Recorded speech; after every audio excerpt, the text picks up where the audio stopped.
오늘은 이 시대의 분별력이라는 제목으로 하나님 말씀 증거하겠습니다. 오늘은 이 시대의 분별력입니다. 사도 요한이 쓴 서신이 있죠. 요한 1서, 2서, 3서, 그리고 무엇입니까? 요한계시록. 사도 요한이 늙어서 나이 들어서 쓴 서신책 4권이 있습니다. 그 중에 우리가 오늘 읽고 요즘 새벽기도나 보고 있는 말씀인데요. 이 사도 요한은 오늘 말씀을 통해서 우리에게 깨달음을 주고 있습니다. 전체적인 깨달음은 적그리스도를 주의하라 라는 것입니다. 그런데 중요한 것은 우리가 다른 것을 보고 교회를 보고 구원파니 침례교회니 이런 이야기를 들으면서 과연 우리가 그들을 보고 분별할 수 있느냐라는 것입니다. 사도 요한은 오늘 말씀을 통해서 우리에게 분명히 말합니다. 1절을 보십시오. 성도들에게 모든 영들을 다 믿지 말고 하나님께 속하였나 속하지 아니하였나 분별하라 라는 것입니다. 그렇게 충고하고 있습니다. 무슨 말입니까? 촉을 세우고 정신을 차리고 깨어서 분별할 수 있는, 구분할 수 있는 그런 안목을 가져야 된다라는 것입니다. 보고도 듣고도 만지고도 만나고도 분별하지 못하는 자들이 이 세상에 참으로 많습니다. 그러다 보니까 어떻게 됩니까? 이단에 빠지지요. 신천지나 구원파나 별의별 이상한 사이비 이단 다 빠지기도 합니다. 한때 87년대 오대양 사건 기억나시죠? 32명입니까? 사람들이 손발을 묶고 단체로 자살해 죽어 있는 그런 사건이 터졌습니다. 그 대표적인 케이스가 바로 분별력이 없는 자들이 스스로 목숨을 끊은 일입니다. 이 사건에 대해서 계속해서 이야기하겠지만 중요한 것은 우리에게 그런 분별력이 없다면 우리는 계속 헷갈린다는 것입니다. 업자들도 보십시오. 사업자들도 사업을 성공시키기 위해서 사람을 만날 때마다 늘 조심합니다. 그렇죠? 이 사람이 사기꾼인지 사기꾼이 아닌지. 그리고 때로는 엄청난 고액의 수표가 들어오면 이게 진패인지 위패인지 구분합니다. 사랑하는 성도 여러분, 그 사람이 진짜인지 가짜인지 이게 위패인지 진패인지 어떻게 하면 구분할 수 있을까요? 그것은 바로 진정한 최고의 감별사는요. 진짜 진패를 많이 만져보고 많이 헤아려 본 사람이 최고의 위패 감별사라고 합니다. 여러분, 진리의 말씀을 많이 아는 사람이요. 분별력이 있습니다. 진리의 말씀을 모르고 그것을 읽지 않고 듣지 않고 그것을 체험이 없는 자는요. 가짜를 보면 그것을 구분 못한다라는 겁니다. 가짜 위패를 만지거나 가지게 되면 결국 그것을 또 쓰게 되면 공범으로 몰리기도 하지요. 우리 주위에는 그런 거짓 선지자들이 참으로 많습니다. 여러분 지금 세간의 이슈화가 되고 있는 세월호와 구원파의 교리, 관계를 요즘 뉴스에서 날립니다. 왜 이렇게 구원파에 대한 문제가 심각하게 사회 이슈로 대두되고 있는 것일까요? 한쪽에서는 이런 말을 합니다. 정치인들이 자기 밖으로 자기 목이 안 날아가려고 화살을 마녀사냥식으로 돌리고 있다라고 표현하는 사람들도 있습니다.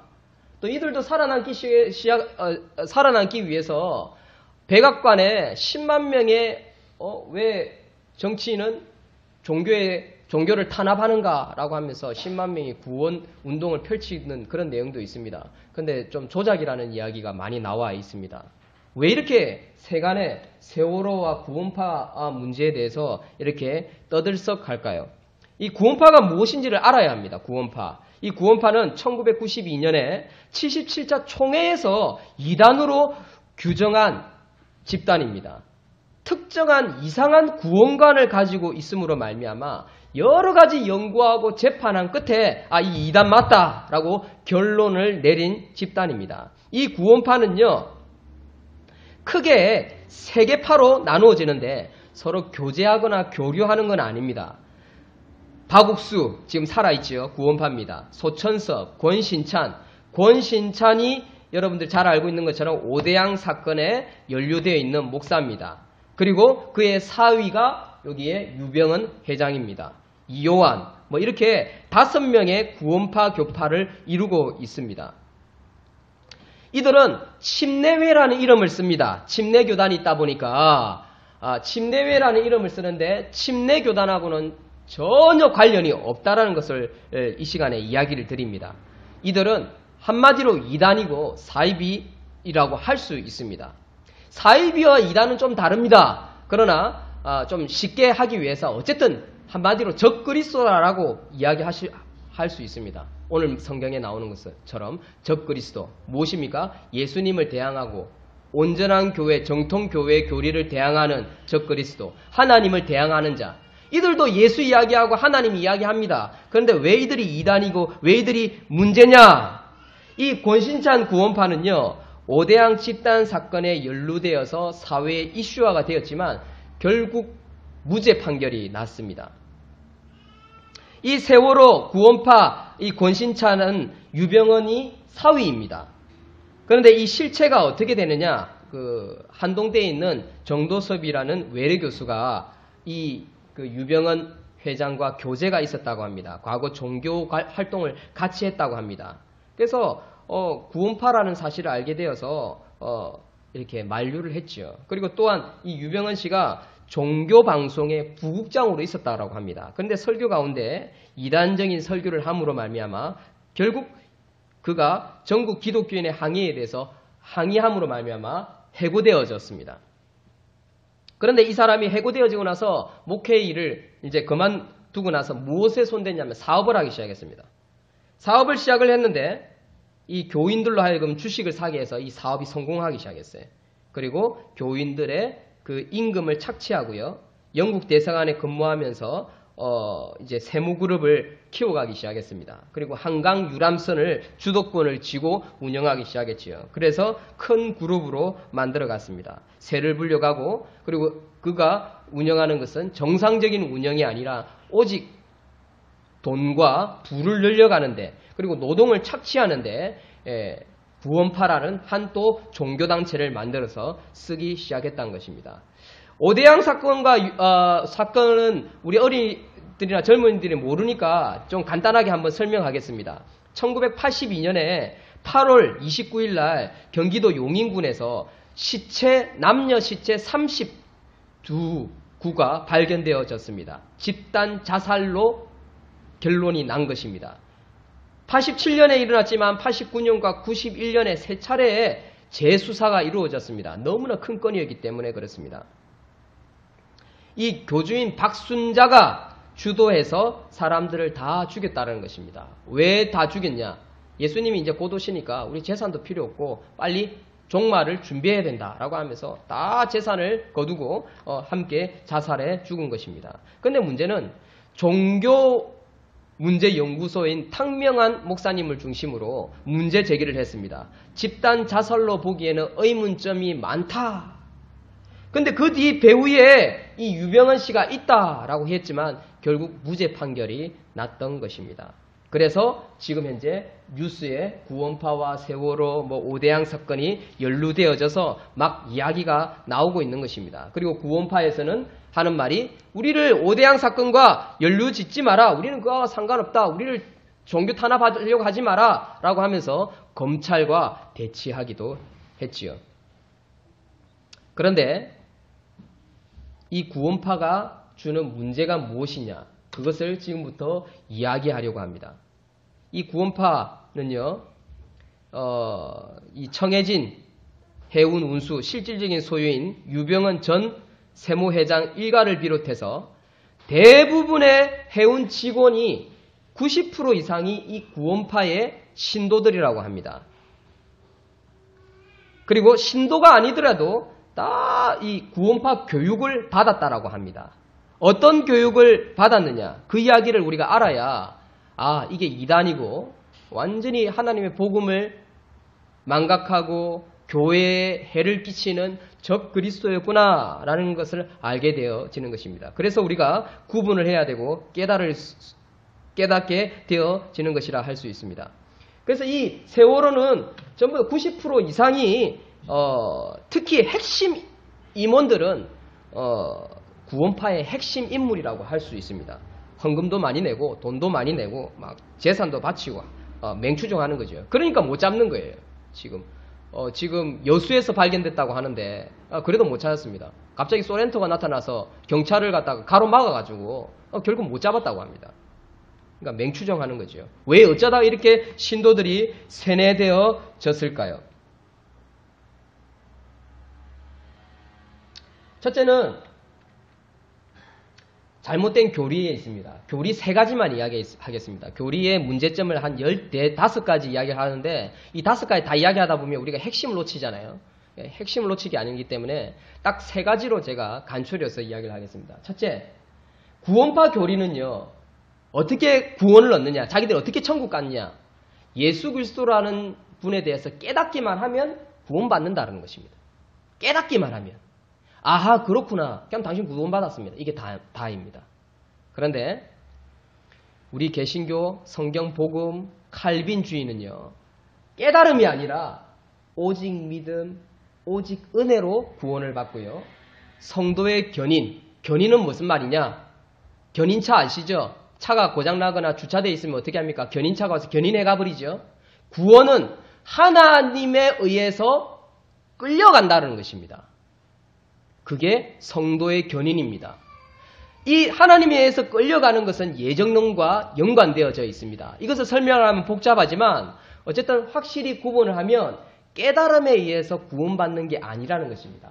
오직 믿음, 우리의 믿음의 선택, 그리고 하나님의 주시는 믿음의 선물, 그리고 하나님의 은혜로 말미암아 그 주권에 의해서 우리가 감사합니다. 기쁩니다. 나는 구원받았습니다. 하나님 믿겠습니다. 하나님을 섬기겠습니다. 이런 과정에 의해서 누가 주도해 가느냐? 하나님이 주도해 간다라는 것이 정통교리와 구원파의 가장 큰 문제점의 한 가지라고 할 수 있습니다. 두 번째는 뭐냐? 이 구원파 교리는요. 그렇기 때문에 한번 깨달아서 네가 회개 한 번만 하면 네가 지은 모든 죄가 다 사해지고 그때부터는 네가 어떻게 살아든 하나님이 너 도와주시고 복을 주시고 은혜를 주시고 재산 주고 물질 주고 그렇게 살 수 있다. 복을 받는다라고 가르칩니다. 여러분들 귀가 솔깃하지요? 한번 믿기만 하면 끝나는 것이죠. 그러나 정통교회는 뭐라고 하냐면 하나님을 만나서 깨달아서 내가 지금까지는 하나님을 몰랐고 하나님 용서해 주세요 라고 하는 것이 단회적인 회개입니다. 즉 어려운 말로 회심이라고 하지요. 회심이라는 말은 돌아선다는 뜻입니다. 한번 돌아서서 하나님을 향해서 걸어갈 때 어떻게 살아갑니까? 죄를 짓습니다. 거짓말도 하고 주일 빠지기도 하고 헌금을 드리지도 않기도 하고 봉사도 안 하고 때로는 하나님 말씀대로 살아가야 되는데 살아가지 못할 때가 있어요. 그런데 교회 와서 하나님 앞에 기도하고 말씀을 들을 때마다 아이고 하나님 내가 이렇게 살았습니다. 용서해 주세요. 즉 반복적인 회개가 이루어져야 점점점 구원에 이르게 된다라는 것이 우리 정통교회의 교리입니다. 그러나 이 구원파는요. 네가 한번 깨닫고 구원받았으면 땡이기 때문에 네가 열심히 살고 막 돈 벌면 된다. 죄는 네 몸에만 죄이기 때문에 네 영에는 아무런 해가 없어. 그렇기 때문에 세월호 선장이 도망 나오는 거예요. 여러분 보십시오. 아주 중요한 상황입니다. 세월호 선장이 도망 나왔죠. 선원들이 거의 대부분 도망 나왔죠. 왜 도망 나왔을까요? 이 교리 때문인 거예요. 난 구원받았어. 나만 잘 살면 돼. 죄책감이 없는 거예요. 자신들의 비리, 자신들의 문제, 내가 이렇게 사는 것이 온전한 것인가? 여기에 대한 물음이 없어요. 그렇다 보니까 수백 명의 학생들이 죽어가도 나만 살면 된다라는 생각으로 다 빠져나오는 거예요. 이게 세월호 사건의 핵심이라고 할 수 있습니다. 한 가지 더 이야기할게요. 어려운 교리는 빨리 마무리해야 되니까. 구원파는요. 스스로 깨닫고 구원받았으니까 끝났다라는 거예요. 네가 이제는 아무렇게 살아도 네 구원과는 아무런 상관없어 라고 가르친다는 거죠. 그러나 정통교회는요. 성령의 역사로 말미암아 뭐가 있어야 됩니까? 거듭남이 있어야 돼요. 그리고 구원의 지속성과 보증을 받기 위해서 성령의 인도하심을 자꾸만 생각을 해야 되는데 구원파 세월호의 선장이 있는 사람들은 나는 이제 구원받았으니까 모든 것이 끝나서 나는 아무렇게나 살 거야 라는 그런 교리와 가르침이 있다 보니까 영혼에 대한 사랑이 없습니다. 다른 사람을 살려야겠다, 다른 사람을 구원해야겠다라는 데는 관심이 없는 겁니다. 그리고 오직 뭡니까? 복 받는 데만 관심이 있는 것입니다. 저는 이 세월호 사건을 가만히 보면 앞으로 이것도 영화 한 편이 나오겠구나 그런 생각이 들어요. 제가 만약에 영화 한 프로를 만들어낸다면 이런 제목을 만들고 싶어요. 신이 내린 경고. 신이 내린 경고. 하나님께서 왜 수많은 젊은이들을 물속에 수장시켰을까? 저는 거기에 의문점을 좀 던지고 싶어요.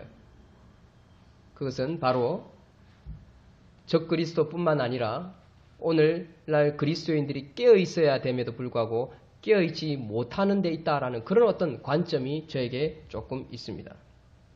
사랑하는 성도 여러분, 하나님은 이 구원파를 통해서 우리에게 보여주고자 하는 메시지가 있습니다. 그 메시지를 발견해야 합니다. 과연 나는 어떤 믿음을 가지고 살아가고 있는가?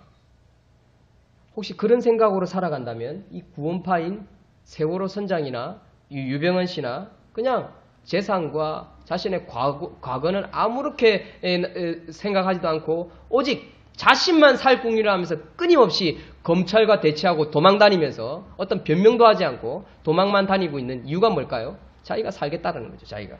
다른 사람이 어떻게 되든지 나는 상관없다라는 정신으로 살아가는 게 바로 이단의 특징이라는 것입니다. 우리가 증거도 없는 것에 대해서 우리는 지금 말할 수는 없습니다만은 연루되어 있는 오대영 사건이라든지 또 일어나는 뉴스, SBS부터 시작해서 온갖 정치적인 이야기가 있지요. 그런 이야기에 대해서 우리가 가만히 보면 심정으로 가는 게 많이 느껴질 겁니다. 그래서 분노합니다. 제가 저희 교회에 전도를 하기 위해서 떡을 만들어서 주위에 떡을 돌리면서 한 1시간 만에 한 두 분으로부터 이런 말을 들었어요. 세월호 사건을 보면서 진짜 기독교인들은 왜 저러냐? 라는 생각이 들었습니다. 목사님. 이게 첫 번째 메시지고요. 그나마 다행인 것은 목사님 그래도 하나로 교회 같은 교회가 있어서 그나마 다행입니다. 그런 말을 동시에 들었습니다. 두 분 다 똑같이 그렇게 이야기를 하시더라고요. 제가 느끼는 것은 두 가지입니다. 첫째, 이런 이단들이 정통교회, 온전한 교회에 미치는 악영향이 얼마나 큰지. 첫 번째는 그거고요. 두 번째는 작은 교회가 머리수 늘리는 데 관심을 가지고 큰 교회가 머리수 늘리는 데만 관심을 가지고 정말 이웃 사랑과 이웃들에게 진짜 행해야 할 복음 전파와 선한 일은 행하지 않고 어쩌면 배불리는데 머리 숫자는 늘리는 데만 관심이 있다면 우리가 과연 이 구원파 세월호 선장 유병헌 씨하고 무슨 다른 점이 있는가? 저는 그런 생각을 해보게 되었습니다. 더 나아가서 우리가 말씀 가운데에 거듭나지 않고 말씀대로 온전히 살려고 노력하지 않고 뭔가를 해보려고 기도하지 않고 가만히 있다면 우리는 과연 말씀을 가지고 온전히 살기 위해서 몸부림치며 정말 주의 말씀을 쫓아서 살고자 하는 성도의 사명을 가진 자인가? 아니면 구원파하고 무슨 차이가 있는가? 우리는 한 번쯤 고민하며 하나님 앞에 회개해야 되지 않느냐라는 것입니다. 분명한 것은 우리는 저 이단들과 다릅니다. 왜 다릅니까? 회개하기 때문에 그렇습니다. 방금도 제가 던진 질문 속에 뭐가 있었습니까? 회개가 있었습니다. 저는 이단을 보면서도 우리 속에 우리 스스로가 자정의 능력이 있습니다. 스스로 경고하고 하나님 나는 어떤 자입니까? 두렵고 떨림으로 우리를 살펴보게 되어 있습니다. 작은 교회를 살펴보고 큰 교회를 살펴보는 거. 이게 바로 개혁주의고 칼빈주의인 것입니다. 사랑하는 성도 여러분, 저와 여러분들이 구원파와 다를 수 있는 것이 있다면 딱 한 가지라고 할 수 있습니다. 여러 가지가 있겠지만 딱 한 가지를 말하고 싶습니다. 두렵고 떨림으로 구원에 이르도록 회개해야 한다는 사실입니다. 그게 바로 세상 사람들과 기독교인의 가장 큰 차이점 중에 한 가지라고 할 수 있다는 것입니다. 그런 과정이 있을 때 우리는 위패를 구분해낼 수 있고요. 가짜를 구분해낼 수 있고요. 사기꾼을 구분해낼 수 있고요. 또 이런 이단을 구분해 낼 수 있다라는 사실입니다. 그런데 우리가 이런 우리의 회개와 말씀을 집중과 말씀을 읽고 실천하기 위한 과정이었고 그저 잘 먹고 잘 살고 내만 편하면 되지라는 생각으로 살아간다면 그것은 바로 하나님의 사람이라 할 수 없다라는 사실입니다. 하나님은 그래서 오늘 사도 바울을 통해서 우리에게 주고자 하는 메시지와 깨달음이 있다는 사실입니다. 우리 다 같이 4장 1절 말씀 다 같이 한번 읽겠습니다. 4장 1절 말씀 사랑하는 자들아 시작. 사랑하는 자들아 영을 다 믿지 말고 오직 영들이 하나님께 속하였나 분별하라. 많은 거짓 선지자가 세상에 나왔습니다. 아멘. 어쩌면요 거짓 선지자를 분별해야 되는데 분별하는 사람이 너무나 적으니까 어쩌면 저렇게 구원파에 홀리는 사람들이 많아지는 줄도 모릅니다. 신천지나 또는 거짓 우상을 섬기는 자들에게 넘어가는 이유가 뭡니까? 그들을 건져내고자 하는 열정, 분별력을 가진 사람이 그들을 이끌고 와야 되는데 그런데 관심이 없기 때문에 그렇습니다. 그저 똑똑하고 착하고 말 잘 듣는 사람, 돈 잘 내는 사람, 일 잘하는 사람, 그냥 막 좀 무식하고 순진한 사람, 이단들이 그들을 너무 좋아합니다. 우리도 그들과 같은 마음으로 영혼 구원에 관심을 가진다면 그 이단들과 우리가 무엇이 다르겠습니까? 그렇죠? 가난하고 소외되고 힘없고 별 볼 일 없는 사람을 우리가 돌아보고 그들에게 하나님의 복음을 전해서 저들이 온전한 구원을 얻을 수 있도록 섬기는 것. 그게 참 그리스도인 아니겠습니까? 그렇게 섬기다 보면 가짜를 구분할 수 있는 능력이 생기지 않겠습니까? 이들은 예수 그리스도를 이야기를 하지만 사실은 예수 그리스도를 믿는 사람들이 아닙니다. 이들은요 바로 적 그리스도인 것입니다. 예수 이야기를 하지만 예수님의 십자가의 죽으심과 부활에 대해서는 관심이 없어요. 천국에 대해서는 관심 없어요. 저들은 오직 이 땅에서 어떻게 하면 내가 잘 살 것이냐, 내가 부자 될 것이냐, 거기에 대해만 관심이 있는 것입니다. 예수 그리스도를 전하는 자들이 아니라는 사실입니다. 그렇기 때문에 사회에 가장 어려운 문제들을 하나님이 이들을 통해서 그대로 드러내버리시는 거예요. 그리스도인들이 깨어 있어야 합니다. 어떻게 하면 깨어 있을 수 있을까요? 소외된 계층을 찾아가고 소외된 곳을 우리가 보고 느낄 때 그때 우리는 진짜와 가짜를 구분할 수 있는 능력들이 생겨나는 것입니다. 계속 높은데 편한 데 있으면요 낮고 천한 것들이 보이지 않지요. 어려운 것들이 보이지 않습니다. 우리가 정치인들을 뽑을 때도 어떤 사람을 뽑습니까? 정말 소외된 사람들을 저 사람은 체험을 통해서 알고 있느냐? 그냥 막 형식적이냐? 막 재벌 이세로 태어나가지고 막 평생 떵떵거리며 사느냐? 그런 사람들의 자식들은 보면 정말 말 한마디 보면 무식하게, 진짜 무식하게 말을 하는 경우가 얼마나 많습니까? 그래서 온갖 네티즌들이 다 일어나지요. 그렇죠? 그런 말들 많이 듣지요? 제가 공식적인 자리라서 뭐 그런 말 못 쓰겠습니다만은 국민들이 미개해서 그렇다. 얼마나 진짜 무식한 말을 했습니까? 미개한 말을 했습니까? 한 회장의 아들입니다. 그렇죠? 재벌 3세입니까? 4세입니까? 예? 진짜 무식한 말을 했어요. 그렇죠? 국민들이 미개해서 이렇다. 지가 미개한 거예요. 그렇죠? 여러분, 진짜와 가짜를 구분할 수 있는 사람은요, 진짜를 듣고 진짜를 보고 진짜를 체험한 자라고 할 수 있다는 것입니다. 최고의 위패 감별사는요, 위패를 많이 본 사람이 아니라 진패를 많이 본 사람이라고 합니다. 저와 여러분들이 이 시대의 분별력을 가지기 위해서는 진리의 말씀을 많이 듣고 많이 읽고 많이 체험하는 저와 여러분들이 되시기를 주의 이름으로 축원드립니다. 아멘. 그렇다면 우리에게 분별력이 생겨나는 것입니다. 생겨나는 것입니다.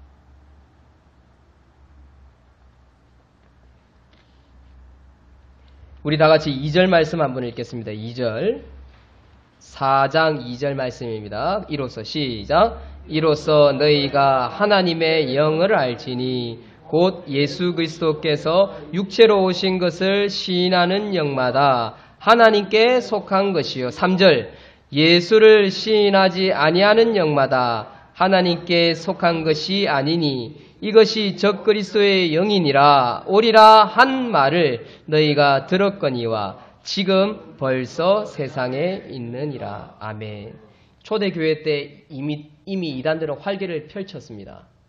그리고 사라지고 또 태어나고 사라지고 태어나고 오늘날 시대가 발전하고 과학이 발전하고 2000년 세월이 흘렀습니다. 오늘날에도 지능적인 이단들이 많습니다. 사랑하는 성도 여러분, 역사를 배우면요 알게 되는 것이 하나 있는데 이 초대교회 2000년 전에 일어났던 이단들이나 오늘날 일어나는 이단들의 속성이요 똑같습니다.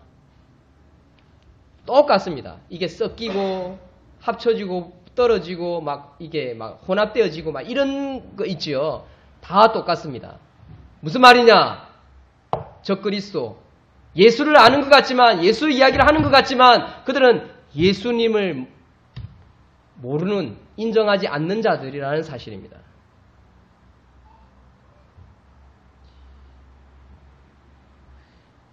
세상 사람들이 이렇게 말합니다. 저 정통교회라는 사람들도 예수 이야기가 하는데 그 교회들은 정말 그러면 하나님의 복음의 말씀을 가지고 성경 말씀대로 그들이 살고 있나? 한번 볼까? 부끄럽지요. 보여주기가 부끄럽습니다. 그러나 그들과 우리가 다른 게 뭘까요? 바로 지속적인 구원의 보증과 인도를 허락해 주시는 성령의 사역이라는 것입니다. 성령께서 하신다는 것입니다. 우리가 죄가 있고 우리가 부족할지라도 성령께서는 우리를 지속적으로 인도하시고 또 성령께서 우리에게 확증을 주십니다. 그리고 깨달음을 주시지요. 때로는 우리가 부족한 말씀을 주시지요. 그게 아니다. 때로는 사람을 통해서 천사를 통해서 환경을 통해서 깨달음을 줍니다. 이게 바로 성령의 역할인 것입니다. 아멘이십니까? 우리가 주의를 지킴으로써 하나님을 영화롭게 하면서 우리가 얻는 게 뭘까요? 바로 이 성령의 역사, 성령의 도우심을 또한 더 느낄 수 있는 거지요. 그래서 뭡니까? 성령의 임하시옵소서, 성령의 충만함을 주시옵소서, 성령의 능력을 주십시오 라고 하는 이유가 뭡니까? 우리가 연약하니까, 죄를 지으니까, 넘어지니까, 쓰러지니까, 때로는 거짓말하고 돈의 욕심을 가지고 자꾸만 세상적으로 넘어갔다가도 이게 아니구나 하고 돌아오니까 이게 바로 성령의 역사라는 겁니다. 그래서 성령의 역사를 말미암아 우리가 어떻게 됩니까? 거듭나는 거지요. 거듭나는 거. 집사가 되었다고, 장로가 되었다고, 목사가 되었다고 많이 거듭난 거 아닙니다. 그거는 역할만, 일만 다른 것이지 그게 계급을 뜻하는 건 아닙니다. 목사가 제일 높고 장로가 그 다음이고 집사가 그 다음이고 그거 아닙니다. 집사는요 공궤, 섬기고 봉사하는 겁니다. 장로는요 목사하고 비슷합니다. 그러나 지금 현재 목사를 도와서 교회가 바르게 설 수 있도록 목회의 일에 집중해서 들어오는 사역이라고 할 수 있죠. 목사는 말씀을 증거하는 일이 핵심입니다. 기도와 말씀, 또한 성도를 돌아보고 신방하고 또 그들을 위해서 눈물 흘리고 기도하는 것, 저들의 죄를 위해서 간구하는 그런 역할들을 한다라고 할 수 있습니다. 그러니까 역할이 다른 것입니다. 그러나 거듭나면은요 아이가 있고요, 청년이 있을 수 있고 어른이 있을 수 있습니다. 즉 계급이 있을 수 있다고요. 제가 아이일 수도 있고요, 여러분들이 어른일 수 있습니다. 중요한 것은 거듭나야 한다는 것입니다. 어떻게 해요? 성령에 의해서. 어떻게 하면 거듭날 수 있습니까? 말씀을 읽고 기도할 때 거듭난다는 것입니다. 그러나 말씀을 읽지 않고 거듭나지 않고 기도하지 않으면요 우리 어쩌면 구원파하고 다를 바가 없습니다. 복 빌고 내 자식이 잘 되었으면 좋겠다, 부자 되었으면 좋겠다, 복 받았으면 좋겠다, 복권에 당첨되었으면 좋겠다, 연예인이 되었으면 좋겠습니다, 출세했으면 좋겠다, 대학 갔으면 좋겠다, 합격했으면 좋겠다. 뭐가 다릅니까? 구원파가 돈을 버는 거하고. 그렇죠? 뭐가 다릅니까? 교회 왔으니까 한번 깨닫고 마음 편하면 됐지. 그거는 구원파하고 별로 다를 게 없습니다. 그렇죠?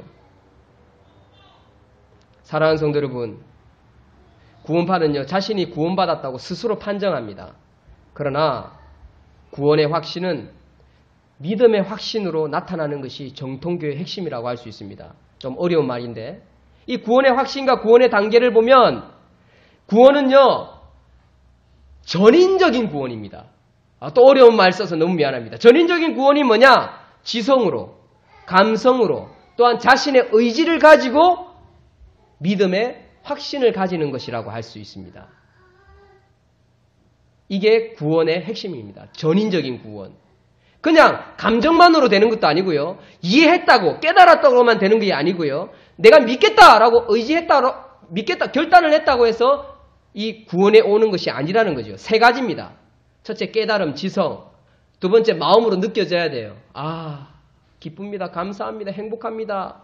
그리고 마지막 의지, 믿겠습니다. 이게 구원의 단계라는 것입니다. 그리고 확증이 오지요. 그때부터 누가 인도해 갑니까? 하나님이 인도해 가시는 것입니다. 그 전부터 인도해 가시죠. 견인해 가시는 거예요. 이끌어 가시는 거예요. 계속 구원에 이르기까지. 그러나 그 과정 가운데 도태되어지는 사람도 있습니다. 대표적인 케이스가 누굽니까? 가룟 유다입니다. 교회는 처음에 나왔는데 나중에 안 나오는 거. 여러분, 그 사람은 구원받은 사람이라고 할 수 없는 것입니다. 죽을 때 어떤 장로가 목사님 물었습니다. 소천하는 순간에 장로님 예수님 믿으시죠? 천국 가는 걸 믿지요? 대답하지 않고 입을 꾹 다물고 눈을 지그시 감아버린 경우가 있습니다. 그럼 무슨 말입니까? 자기는 안 믿었다라는 거죠. 그 사람이 구원이 있었다라고 할 수 있을까요? 말씀대로 하면 노입니다. 천국에 못 들어가는 거죠. 그러나 그분이 갔다 안 갔다의 판단은 누가 판단하십니까? 하나님이 하시는 겁니다. 모릅니다. 우리가 영화를 봐도 막 반전이 일어나지 않습니까? 그 사람과 함께 살아가는 아내도 모르는데 그 사람이 되지 않는 이상은 알 수 없는 거예요. 결론을 하나님이 하시는데 중요한 것은 그가 예수 그리스도를 구원하지 않는 가운데 죽었다면 그 순간의 그 모양 그대로는 성경으로 판단할 때 딴 지옥인 것입니다. 지옥.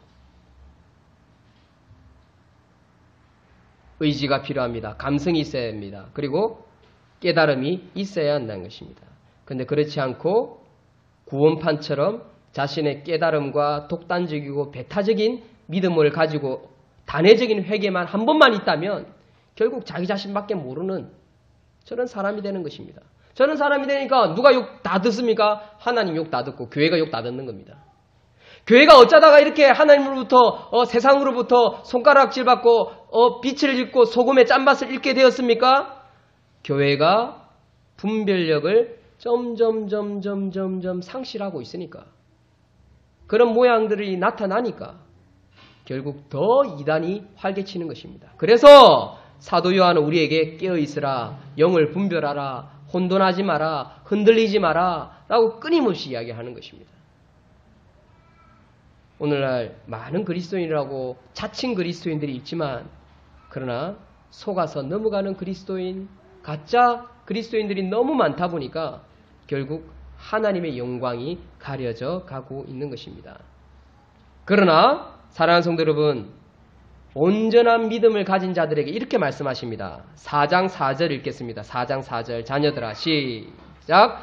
자녀들아 너희는 하나님께 속하였고 또 그들을 이기었나니 이는 너희 안에 계신 이가 세상에 있는 자보다 크심이라. 아멘. 사랑하는 성도 여러분, 여러분들이 하나님의 자녀임을 믿으십니까? 회개하고 계십니까?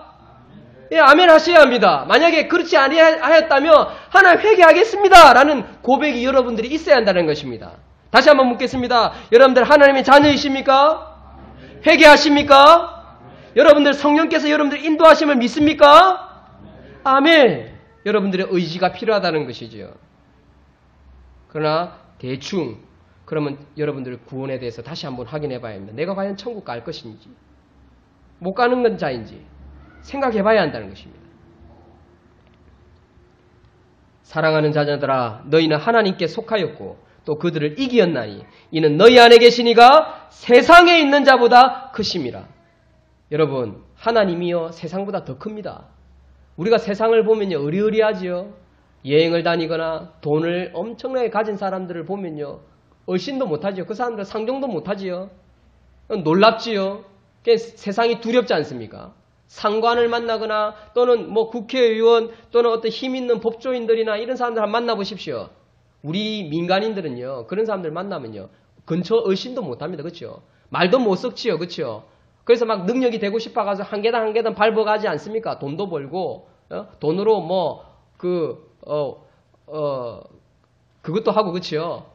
막 어떻게 해서든 나도 이제 세상에서 계급이 높아지려고 얼마나 뜁니까? 군대에서도 2병하고 1병하고 얼마나 수준 차이 납니까? 그렇죠? 밥그릇 몇 개 차이 난다고 막 얼마나 괄시당합니까? 얼마나 기가 죽습니까? 이게 세상입니다. 세상이 너무나 무섭습니다. 그러나 우리 안에 계신 성령이 이 세상보다도 더 크심을 믿으시는 저와 여러분들이 되시기를 주의 이름으로 축원드립니다. 우리가 믿는 하나님이 이 세상보다 더 크다는 사실입니다. 5절 말씀 읽겠습니다. 시작. 그들은 세상에 속한 고로 세상에 속한 말을 하매 세상이 그들의 말을 듣느니라. 여러분, 세상은요, 세상에 속아서 세상에 속한 말을 듣습니다. 기가 죽는 것입니다.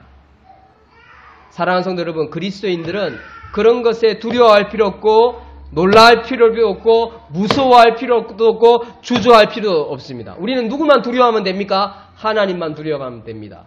그리고 무엇만 하면 됩니까? 이웃을 사랑하기에 최선을 다하기만 하면 우리는 하나님의 자녀요 하나님께 속한 자라는 것입니다. 그런 사람은 희생도 합니다. 그런 사람은 봉사도 합니다. 그런 사람은 인내도 합니다. 그러나 그렇지 아니하면 도망가기 급급하다는 것입니다.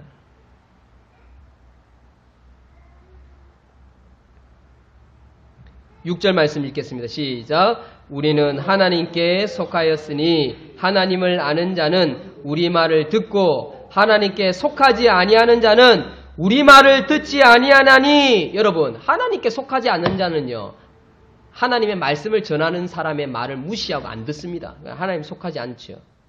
그리고 무엇을 듣습니까? 세상의 말을 듣고요, 유혹하는 영의 말을 듣습니다. 그러니까 구원파에 속해가지고 저렇게 살아가는 사람이 있지 않습니까? 여러분들, 그러나 저와 여러분들이 진리의 말씀 가운데 있는 줄로 믿습니다. 아멘. 아멘. 아무리 세상이 발전해도요, 우리는 영원한 존재일 수가 없습니다. 지구도 그렇고 태양계도 그렇고 은하계도 그렇습니다. 언젠가는 사라지는 것입니다. 하나님 말씀하셨습니다. 그 모든 것이 사라져도 하나님의 말씀은 살아있고 천국과 지옥이 있으며 심판의 날이 있다라고 우리에게 말씀하고 계십니다. 우리는 그것만 부여잡으면 두려울 것이 없습니다. 죽음도 두렵지 않고 세상의 멸망도 두려울 것이 없는 것입니다. 우리가 해야 하는 것은 딱 한 가지인 것입니다. 말씀을 부여잡고 구원에 이르기를 애를 쓰는 것. 다 같이 말씀을 읽겠습니다. 빌립보서 2장 12절 말씀. 그러므로 시작. 그러므로 나의 사랑하는 자들아, 너희가 나 있을 때뿐 아니라 더욱 지금 나 없을 때에도 항상 복종하여 두렵고 떨림으로 너희 구원을 이루라. 아멘. 이게 뭡니까? 회개입니다. 회개. 끊임없이 예배드리면서 말씀을 들으면서 하나님 뜻이 무엇인지 진리의 말씀을 자꾸만 듣는 거. 그래야 가짜를 구분한다고요. 가짜를. 그런데 들었다가 안 들었다가 기도했다가 안 했다가 왔다리 갔다리 하면요, 그 위패 가짜에 속아 넘어가는 거예요. 그리고 그저 세상에 속해가지고 더 벌려고 출세하려고만 관심이 가지면 뭐가 안 들어옵니까? 진리가 안 들어오는 거예요. 말씀이 눈에 안 들어오는 거예요.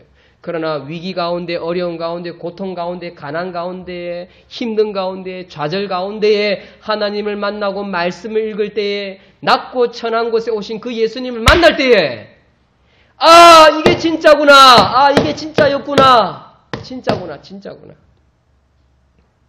이게 진리의 말씀이었구나. 이게 진짜 교회구나. 이게 진짜 성도의 삶이구나. 이게 진짜 삶이구나. 살아가게 된다는 거죠. 진짜를 알게 되는 거죠. 진짜.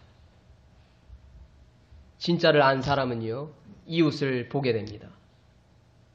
인간 중심이 아니라 인본주의가 아니라 신본주의로 살아가게 되는 것입니다. 말씀을 왜곡시키고 변화시켜서 이건 말씀이 이상한 것 같아. 아, 이게 막 복 준다니까 좋네. 이게 진짜 말씀이네. 말씀을 왜곡하는 거죠.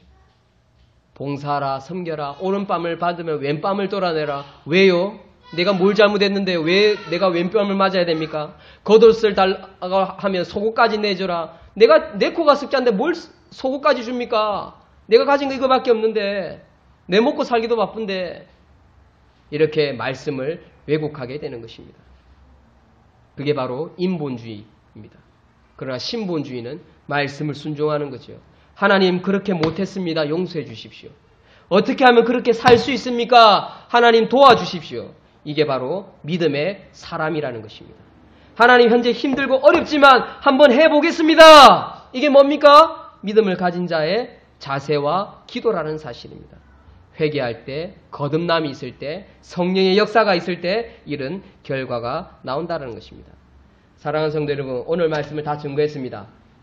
이 시대의 분별력은 어디서 올까요? 진짜를 알 때, 진리를 알 때입니다. 진리를 자꾸만 듣고 보고 배우고 그것을 삶 가운데 체험할 때 가짜를 분별할 수 있습니다. 가짜를 버리십시오. 인본주의 버리시고요. 자기중심적 생각 다 버리시고요. 성경을 왜곡시키려고 하는 습관적인 태도 버리시고요. 내 중심적이고 거 다 버리십시오. 여러분 오늘 5.25 회개의 날입니다. 우리 부산 성시화에서 진행하고 있습니다. 회개 너무나 중요하지요. 여러분 회개하러 나오라는데 거절해야 할 명분이 무엇이 있습니까? 당연히 가야 합니다. 당연히 기도해야 합니다. 우리도 회개해야 할 대상자이기 때문에 그렇습니다. 우리가 회개할 때 함께 이렇게 기도합시다. 어떻게 기도하느냐? 그냥 말로만 회개하는 것은 그냥 형식적인 이벤트에 불과한 것입니다. 회개할 때 하나님 내가 어떻게 회개에 합당한 열매를 맺을 수 있습니까? 오늘 해운대 5시부터 9시까지 회개의 날이라고 기도가 있는데 뭐 비가 온다는 그런 이야기도 있습니다만은 어쨌든 많은 사람들이 모일 겁니다. 아마 수십만이 모일 겁니다. 10만 명은 이상은 안 모이지 않을까 그런 생각이 드는데 버스로 가십시오.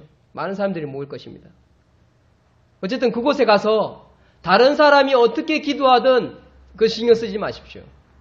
하나님 내가 회개할 때 회개에 합당한 열매를 맺을 수 있는 자가 되게 하여 주시옵소서. 삭개오와 같이 남의 것을 토설한 것이 있으면 4배를 갚겠습니다. 라고 회개 열매를 얻었던 것처럼 그저 심판을 피하려고만 하는 그런 어리석음으로 나오는 자들이 되지 맙시다. 회개하라 천국이 가까웠느니라 라고 세례요한이 외쳤을 때 수많은 사람들이 세례받으러 나왔습니다. 그랬을 때 세례요한 한마디 더 했죠. 회개에 합당한 열매를 맺고 오라고 이야기를 했습니다. 열매가 필요합니다. 오늘날 그리스도인들 부흥이 되지 않는다. 교회가 되지 않는다. 우리가 무엇을 고쳐야 될까요? 그리스도인들이 바뀌어야 한다는 것입니다. 저도 마찬가지입니다. 목회자로서 목사로서 제가 부족한 거 회개하고 하나님 앞에 무너뜨려야 되는 것들이 있습니다. 저와 여러분들이 함께 회개하고 거듭나고 성장하고 좀 더 하나님께 쓰임받을 수 있는 일꾼이 되게 해달라고 함께 기도할 수 있는 귀한 5월 25일 되기를 주의 이름으로 축원드립니다.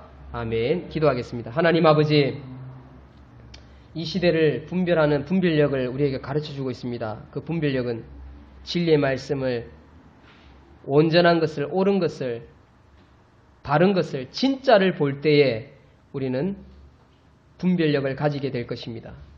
그러나 우리가 보고 듣는 것은 가짜가 너무 많습니다. TV를 통해서, 인터넷을 통해서 너무나 가짜가 너무나 많이 활개를 치니까 이게 진짜인지 저게 진짜인지 구분을 못합니다. 헷갈립니다. 우파좌파 나뉘어져서 싸우고 하나님 도대체 어떻게 하면 분별할 수 있습니까? 그것은 바로 진짜를 볼 때입니다. 하나님 말씀을 보며 기도하는 가운데에 진짜를 보게 하여 주시옵소서.